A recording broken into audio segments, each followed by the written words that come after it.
मंडळी, मी उल्का उद्धव पटवर्धन, उल्काच किचनमध्ये आपणा सर्वांना स्वागत आहे. मी भाजणीचा व्हिडिओ यापूर्वी टाकलेला आहे. थालीपीठाच्या भाजणीचा व्हिडिओ टाकलाय, पण त्या भाजणीपासून मी तुम्हाला थालीपीठ करून दाखवलेलं नाही. त्याच्यासाठी आज मी तुम्हाला भाजणीचं थालीपीठ करून दाखवणार आहे. हे साधारण 4 थालीपीठ होतील एवढं मी पीठ घेतलंय. मी मोठ्या 2 वाट्या पीठ घेतलंय. त्याच्यात हा भरपूर कांदा घालणार आहे. कांदा त्याच्यात भरपूर हवा. जितका तुम्ही थालीपीठात कांदा घालाल तेवढं का थालीपीठ खुसखुशीत होतं. इकडे मी पाणी उकळत ठेवलंय. आता आपण मीठ घालणार आहोत चवीप्रमाणे. त्यामध्ये मीठ. खूप सुंदर थालीपीठ होतं, एकदम छान. त्याच्यात धने जिरं सगळं घातलेलं आहे भरपूर, त्याच्यामुळे धने जिरं काही घालायची जरूर नाही. फक्त तिखट, मीठ, हळद, हिंग. तिखट घातलंय. तिखट सुद्धा या थालीपीठात बेतानच घालायचं, कारण त्याची चव जाते, जळकट होतं मग ते आणि घशाखाली येतं. त्याच्या म्हणजे मुळात हे सगळं भाजलेलं असतं, त्याच्यामुळे ह्याच्यात सौम्य तिखट घालायचं, अति तिखट घालायचं नाही. हिंग. बाकी कोथिंबीर वगैरेची सुद्धा काहीही जरूर नाही, कारण मुळात भाजणीचा वास हाच महत्वाचा आहे. कारण बरीच जण हल्ली कोथिंबीर वगैरे घालतात, पण त्याची काहीही जरूर नाही. हे थालीपीठ आता आपण सगळं पीठ आधी एकत्र करून घेऊया. जितका कांदा घालाल तेवढं ते थालीपीठ खुसखुशीत आणि सुंदर होतं. वास छान येतो. आता मी घरात करायला घेतलं कीच वास सुटेल. आता या पिठामध्ये आपण गरम पाणी घालणार आहोत. यामध्ये नेहमी गरम पाणी घालायचं, कारण सगळं आपण हे भाजून घातलेलं असतं आणि विशेषतः सालासकट घातलेलं आहे. म्हणजे हरभरे किंवा उडीद हे सगळं सालासकट घातलेलं आहे, धने जिरं. त्याच्यामुळे ते वळणाला यायला व्यवस्थित लागतं. थोडं असं म्हणजे हलकं फुलकं फाटलं आजूबाजून तरी चालतं, तेवढं ते खुसखुशीत होतं थालीपीठ. पीठ व्यवस्थित वळणाला यावं लागतं, त्याच्यासाठी यामध्ये गरम पाणीच घालायचं असतं. चांगलं कडकडीत गरम पाणी घालून पीठ भिजवायचं, कारण तांदूळ पण धुवून घेतलेले असतात. किती वास सुटेल. याच्यात तेल वगैरे काही घालायचं नसतं. तिखटही अगदी बेतान घालायचं, फार घालायचं नाही. अशा सगळ्याच्या टिप्स आहेत. खूप सुंदर थालीपीठ लागतं, अगदी मऊ भाताबरोबर तोंडी लावायला, असंच खायला. आता ह्याच्याबरोबर ताजं लोणी, खोबरं, फोडणीची मिरची, अतिशय सुंदर लागतं. हा हा वास सुटला.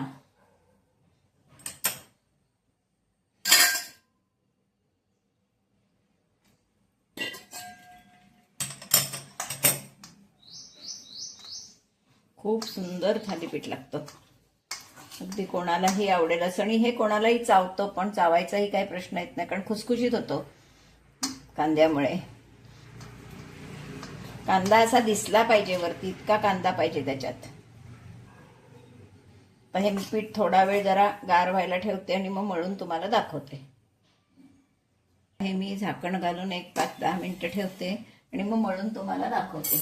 भाजणीचं पीठ पण चांगलं मळून घेऊया. गरम पाणी घातल्यामुळे त्याला छान चिकटपणा आलेला आहे. सुंदर असं पीठ झालंय. वास घरभर घुमलाय. थालीपीठ लावल्यावर तर सगळ्यांना कळेलच.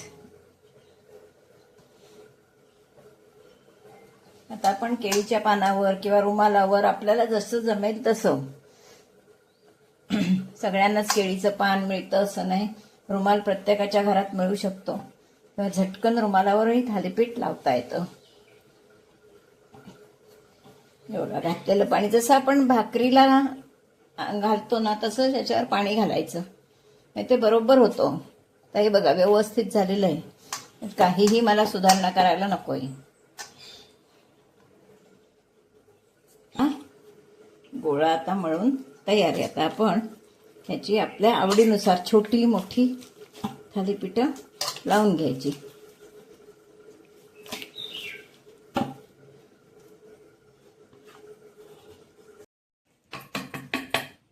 आता आपण एका बाजूला तवा गरम होत ठेवलेला आहे आणि एका बाजूला मी तुम्हाला थालीपीठ रुमालावर कसं लावायचं ते दाखवणार आहे. छोटी छोटीच घ्यायची. आपल्याला हवं असेल तर मोठंही करू शकतो, पण शक्यतो थालीपीठ वगैरे हे छोटंच करावं. ते व्यवस्थित तव्यावर भाजलं जातं. गोळा करून घ्यायचा. आणि पाण्याचा हात लावून ते लिपायचं. हे बघा, जरा पीठ सैल चालणार आहे असं थालीपीठ लिपायचं. जाड पातळ आपल्या आवडीनुसार करायचं. कोणाकडे जाड आवडतं, कोणाकडे पातळ आवडतं. आणि हे थालीपीठ अगदी नितळ येत नाही, कारण त्याच्यात सगळं भाजलेलं सालीचं कडधान्य घातलेलं असल्यामुळे. त्याची लिंक मी पूर्वी टाकलेली आहे, भाजण्याची लिंक. परत हवी तर टाकीन. असं हे आपण थालीपीठ थापून घ्यायचं. केळीचं पान चालतंय, प्लॅस्टिक चालतंय, रुमाल चालतंय.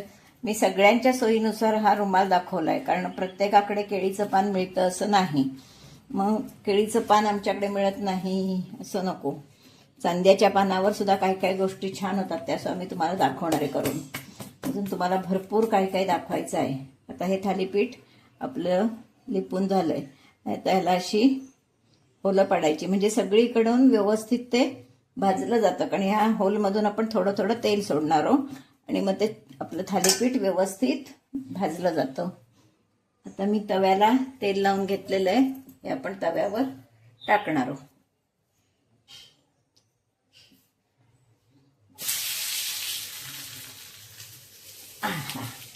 बघा किती सोपी पद्धत आहे ती. आता आपण यामध्ये वरून थोडं थोडं तेल घालणार आहोत. तेल भरपूर नाही लागत.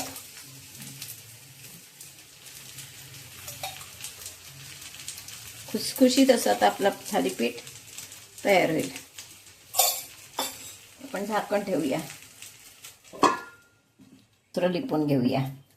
पहिलं होईपर्यंत आपलं दुसरं तयार होतं.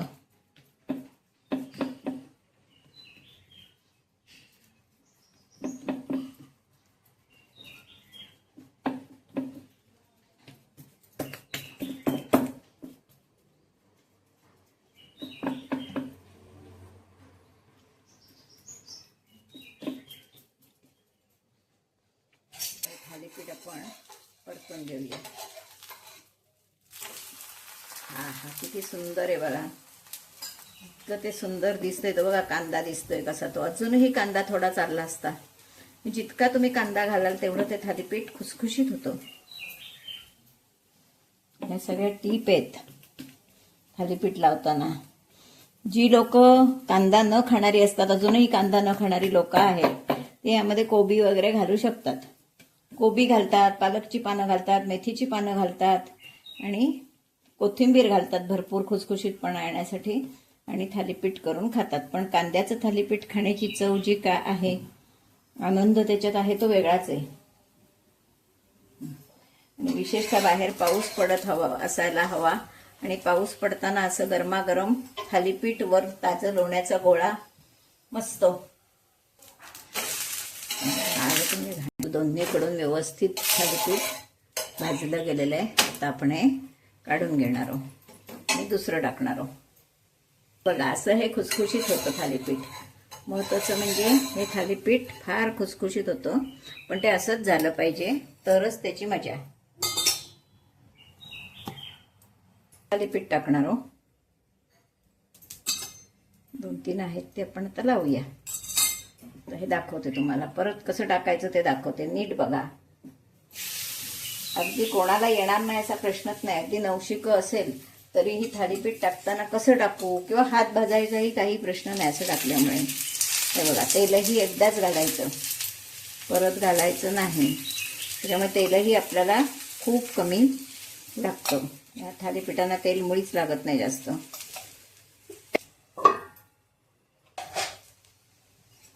किती सुंदर आपलं थालीपीठ होतं. पहिल्या थालीपीठाला जरा वेळ लागतो. असं खमंग थालीपीठ झालं पाहिजे.